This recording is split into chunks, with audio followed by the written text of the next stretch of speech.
നമസ്കാരം,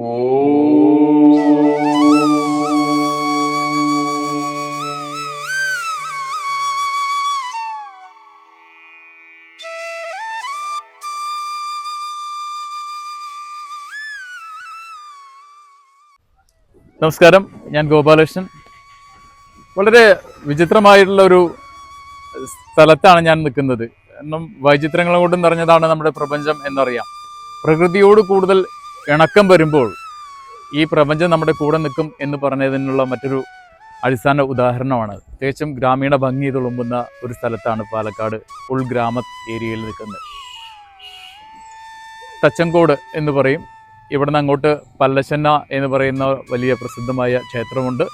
തച്ചങ്കോട് എന്നുള്ളത് വളരെ സുപരിചിതമായി എല്ലാവരുടെയും കേൾക്കുന്ന ഒരു പേരായിട്ട് എനിക്ക് തോന്നുന്നു. അപ്പോൾ ഇത് പല്ലശ്ശനയ്ക്ക് പോകുന്ന വഴിയിലുള്ള ഒരു സ്ഥലമാണ്. ജീവിതത്തിൽ തോൽക്കാത്തവരായി ആരെങ്കിലും ഉണ്ടോ?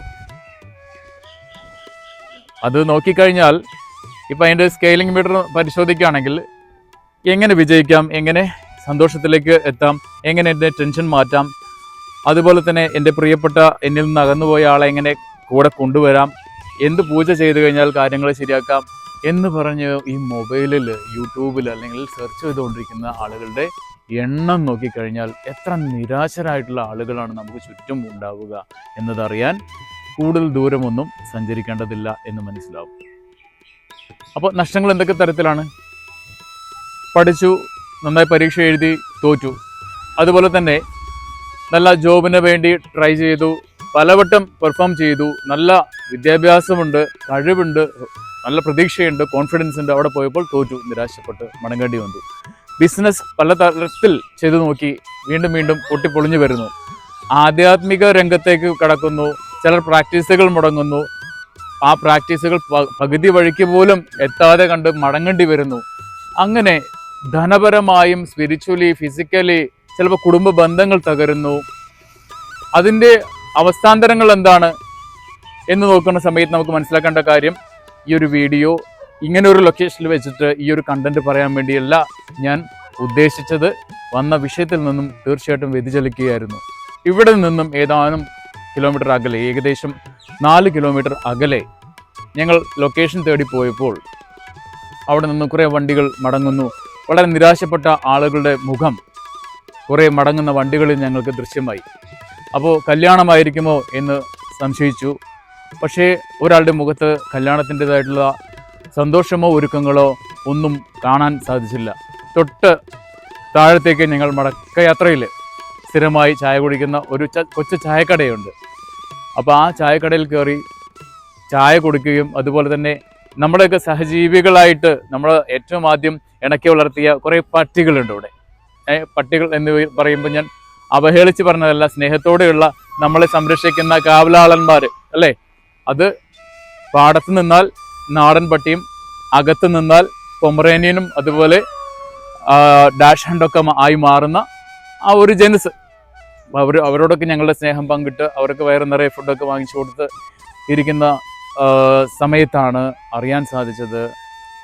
അപ്പോൾ അവിടെ എന്താണ് സംഭവിച്ചത്, ആ വീട്ടിൽ എന്താ സംഭവിച്ചത് എന്ന് ചോദിച്ചപ്പോൾ ചായക്കടയിലെ ആ സ്നേഹസമ്പന്നരായിട്ടുള്ള ചേട്ടൻ പറഞ്ഞത്, ഒരു 34-നും 40-നും ഇടയ്ക്ക് വയസ്സുള്ള ഒരാൾ സൂയിസൈഡ് ചെയ്തിരിക്കണോ എന്നുള്ളതാണ്.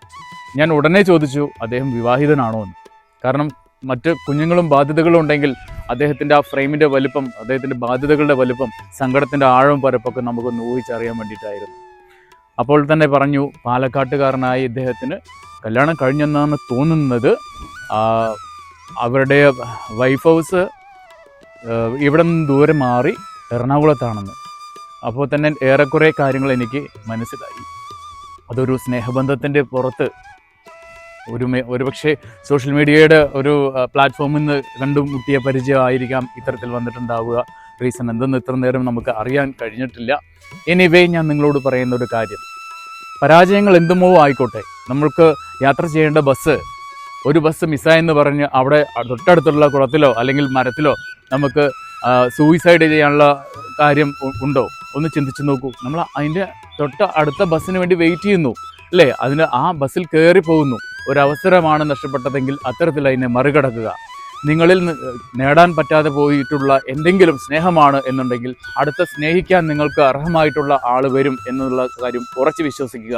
നിങ്ങളുടെ പരാജയങ്ങളെ, നിങ്ങളുടെ രോഗങ്ങളെ, അതുപോലെ തന്നെ നിങ്ങളുടെ മുന്നോട്ടുള്ള ബ്ലോക്കേജുകളെ കുറിച്ച് മാത്രം ചിന്തിച്ചുകൊണ്ട് അതിന് പവർ കൊടുക്കാതിരിക്കുക. ബിക്കോസ് ആ ശക്തികൾക്ക് പവർ കൂടിയാൽ നെഗറ്റീവായിട്ട്, ഓറയ്ക്ക് പവർ കൂടുന്നതോട് കൂടിയിട്ട് നെഗറ്റീവായി നിങ്ങളുടെ ചക്രാസ് മാറും. നിങ്ങളുടെ സബ് കോൺഷ്യസ് മൈൻഡ് നെഗറ്റീവിലേക്ക് പോകും. നിങ്ങളെ പിന്നെ ആകർഷിക്കുക ലോ ഓഫ് അട്രാക്ഷൻ്റെ എല്ലാ നെഗറ്റീവ് എഫക്റ്റുകളുമായിരിക്കും. അപ്പോൾ ഒരു വ്യക്തി മലിനീകരിക്കപ്പെടുന്നതിൻ്റെ അവസ്ഥാന്തരങ്ങളാണ് ഈ പറഞ്ഞത്. അപ്പോൾ നിങ്ങളുടെ ഓറ പെർഫെക്റ്റ് ആയിരിക്കണം, ചക്രാസ് പെർഫെക്റ്റ് ആയിരിക്കണം, ശരീരം മനസ്സെല്ലാം സംശുദ്ധമായിരിക്കണം. അതിനാണ് പറയുന്നത് നല്ല പ്രാർത്ഥന വേണം, പ്രതീക്ഷ വേണം, ഉറച്ച വിശ്വാസം വേണം എന്ന കാര്യങ്ങളൊക്കെ.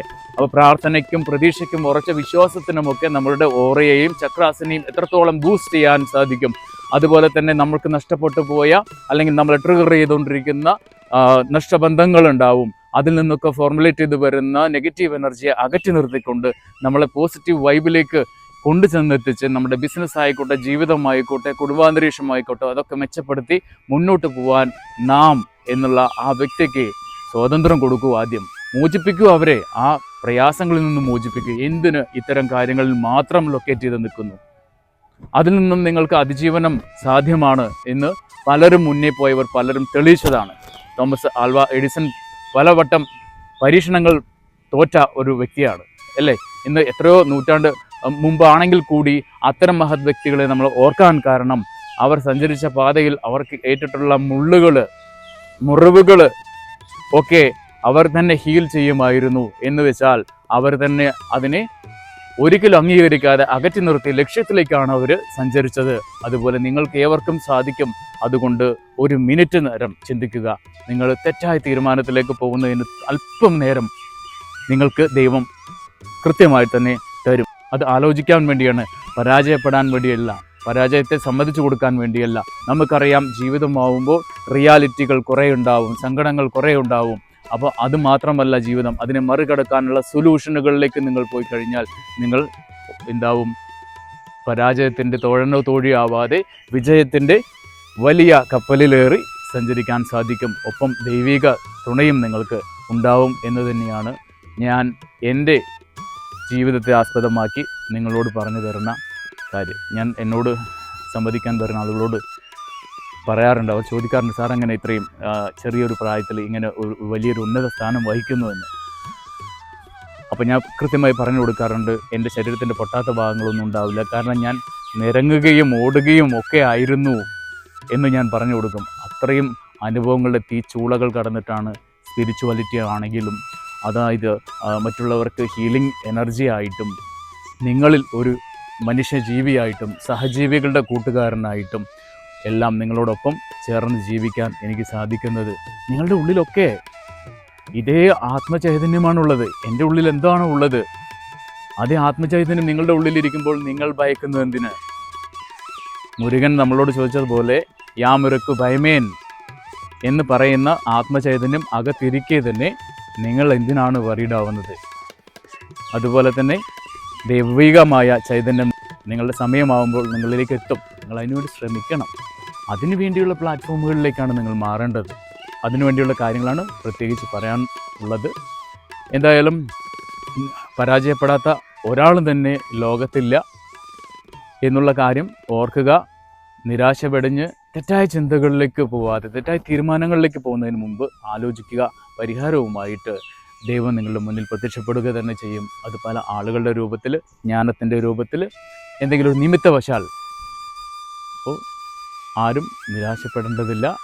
വിജയം എല്ലാവർക്കും ഉള്ളതാണ്. ഈ ഭൂമിയിൽ ജനിച്ച എല്ലാവർക്കും ഉള്ളതാണ്. ഓക്കെ, അപ്പോൾ ഏവർക്കും ജീവിതത്തിൽ ഉന്നത സ്ഥാനങ്ങൾ അലങ്കരിക്കാനും നമ്മൾ കരുതുന്നതിനപ്പുറത്തേക്ക് നല്ല ജീവിതം നയിക്കാനും കഴിയട്ടെ എന്ന് ആശംസിച്ചുകൊണ്ട് തൽക്കാലത്തേക്ക് നിർത്തുന്നു. സ്നേഹപൂർവ്വം. Thank you.